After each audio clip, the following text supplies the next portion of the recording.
Placée sous le thème « Construire l'avenir sur 3 décennies de résilience », la 32e Assemblée annuelle de la Banque africaine d'import-export, Afreximbank, se tiendra en juin 2025 à Abuja au Nigeria. La convention relative a été signée le 11 février 2025 entre la République fédérale du Nigeria et Afreximbank. L'événement réunira des milliers de participants d'Afrique, des Caraïbes et d'ailleurs pour examiner le rôle à venir de la banque dans un contexte économique mondial complexe. Au cours des 3 dernières décennies, la banque s'est développée pour devenir une institution importante pour le continent. Au cours de la dernière décennie, elle a déboursé pas moins de 140 milliards de dollars sur le continent et a mobilisé plus de 200 milliards de dollars en Afrique au cours de la même période, ce qui représente l'un des plus importants soutiens financiers d'une institution financière multilatérale en faveur du continent.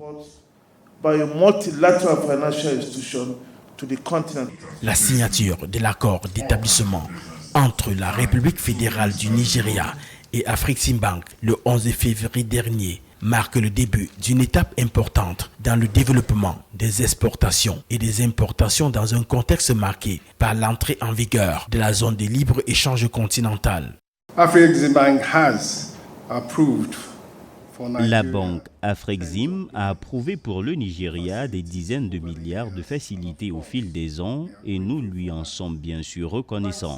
La banque sert les intérêts du continent africain et a récemment poursuivi la croissance et l'intégration des pays des Caraïbes, bien sûr, parents, nos proches, nos relations, nos sœurs et nos frères pour les aider dans leur développement commercial et économique. Aujourd'hui, nos frères et sœurs sont intégrés dans le grand continent africain où ils ont vraiment leur place grâce à Afrexim. La 32e Assemblée annuelle d'Afreximbank sera l'occasion de renforcer la coopération et la collaboration entre les acteurs du secteur financier et commercial en vue de promouvoir la croissance économique durable et l'inclusion sociale sur le continent.